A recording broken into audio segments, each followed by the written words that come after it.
Hey, Facebook. Hey, YouTube. Thank you for joining us today on the Layover Podcast. Ooh, the Layover Podcast. It is Financial Friday, Payday Friday, Get to the Money Friday. But for us here, it is Financial Friday. If you see our topic for today, it is student loans. As you jump on, definitely comment. Let me know where you're chiming in from, so I give you a shout out. But this is not going to be a long segment. It is going to be a brief segment. But I just want to give you some gems and just some avenues in reducing or getting rid of that student loan. As many of you know, in the CARES Act, during this pandemic, student loans, and I'm not talking about the privately funded, but the student loans, most majority of payments have been suspended, I think, until September of this year. If you are unaware of that or need some more information, in regards to anything that I share with you today, I just want you to log on to www.studentaid.gov.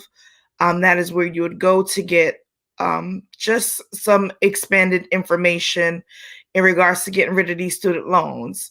If you're like me and almost the rest of the world, then you know that student loan debt is one of those debts that you have to get proactive about. You do not want to be behind the ball on getting rid of student loans, because student loans can hinder you from getting approved for so many things if you are being delinquent on them. So definitely, if you have not done so, you definitely need to go to studentaid.gov and create yourself a login and a password and see what status your student loans are in and get up to par with getting some of these things that I'm about to share with you today. So the first thing I definitely want to share is going to be a program called the Borrower's Defense. Just to give you some information on what the borrower's defense is, the borrower's defense is basically was put into place if you were misled or engaged in other misconduct in violation of certain state laws, you may be eligible for the borrower defense to loan repayment forgiveness. Sometimes abbreviated to borrower defense, this is the forgiveness of some of all of your student loan debt. You can apply for this as well at the studentaid.gov. And this is basically, you apply for this if you feel like you've been misled by the school that you're in. So there's some institutions that some of us went to that are shut down. They're no longer about, but you have loans from them. You can actually go ahead and apply for the borrower's defense and see, can you get approved and get rid of that student loan debt for these schools that are no longer about, or for schools that misled you in any way that you created a debt from. So the borrower's defense is definitely one of the programs that you definitely want to look into. The next one that I want to talk about is the public service loan forgiveness. Many of us that have graduated and went into the working environment, this is one of the programs that we should kind of sort of be familiar with. If you're not familiar with, I'm just gonna give you a few pointers. Again, you can go to studentaid.gov to get expanded information on all these programs that I'm going to be talking about. So to qualify for the PSLF, and that is the Public Service Loan Forgiveness, you must be, number one, employed by the United States federal, state, local, or tribal government, or not-for-profit organization. You must work full-time for that agency or the organization. You must have direct loans or consolidate other federal student loans into a direct loan. You repay your loans under an income-driven repayment plan, and you make 120 qualifying payments. So if you already a part of this, or this is your first time hearing about it, you can go to the studentaid.gov to get additional information.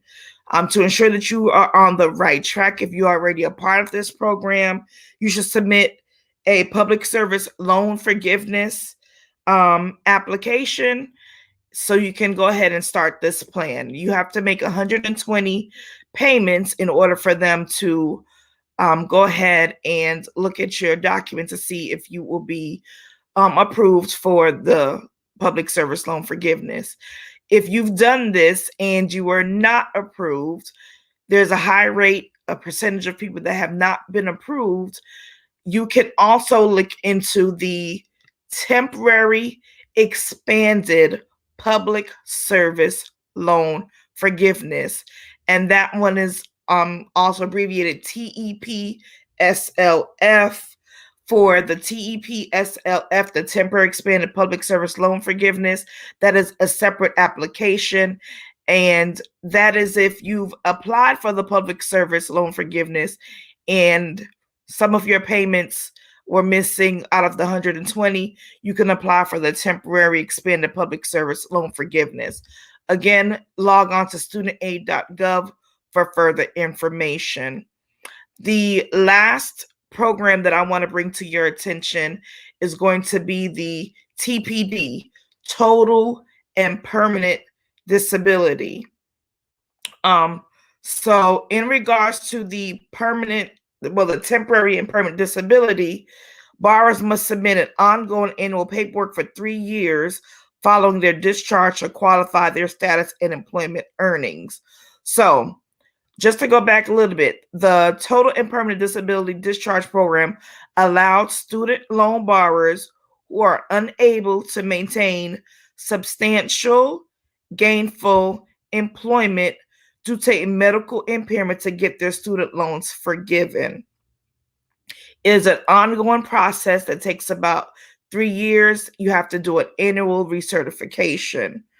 You can log on to studentaid.gov to get more information about that. But keep in mind, if you're not able to get a job because of a disability, then TPD is a program that you want to look into. And I'm going to go back just a little bit into our temporary expanded public service loan forgiveness. That is if you have been a part of the public service loan forgiveness and you have been denied. There's a number out there that states that about 98% of people that have not been approved for the public service loan forgiveness. So you can apply for the temporary expanded public service loan forgiveness. To qualify for that, you definitely need to go to studentaid.gov. Here are some of the qualifications. So you've only been ineligible for the public service loan forgiveness because some or all of your payments were not made under a qualifying repayment plan for the public service loan forgiveness. You had at least 10 years of full-time employment certified by a qualifying employer. Remember, with the public service loan forgiveness, you needed to be employed by either the federal, state, local, or tribal government or a nonprofit organization. You must meet the TPSLF requirement for the amount you paid 12 months prior to applying for it. And the last payment you made before applying for the TEPSLF to be at least as much as you have paid under an income-driven repayment plan. And at minimum, a qualifying monthly payment is a payment that is made after October 1st, 2007, for the full amount due as shown on your bill, no later than 15 days after your due date. So there's a few avenues that you have that you can look into in getting your student loan debt forgiven. But again, you need to go to studentaid.gov and look these things up. So you need to start off by gathering your information for your student loan, creating you a login and a password, and just looking at some of these programs that I've discussed today and seeing what you can apply for. So we went over the total and permanent disability today. We went over borrower's defense. We went over the public service loan forgiveness, and also the temporary expanded public service loan forgiveness. Also, during the CARES Act, you know that some of these payments have been suspended up until about September. So this is definitely time to get your paperwork and finances in order to be prepared to, get this debt removed. You don't want to be paying the student loan debt forever if you don't have to.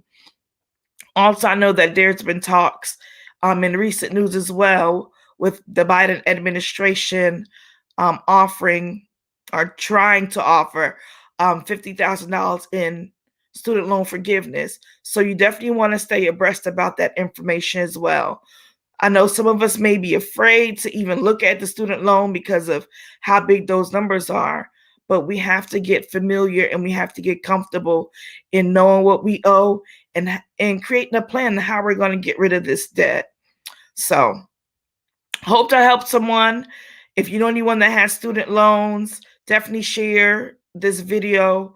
If you have any questions on a replay, #replay, ask your questions, and I'll definitely respond with the information that I have available for you. But like I said, we definitely need to get proactive in regards to these student loan debts so that we can be ahead of the game when this $50,000 is hopefully approved for us to get it written off of our debt. So thank you all for joining me today. As always, to catch this episode or any other episode from the Lyra podcast, go ahead and follow anchor.fm/KTL Lifestyle. Also, you can stay connected with me at www.KarenTLewis.com.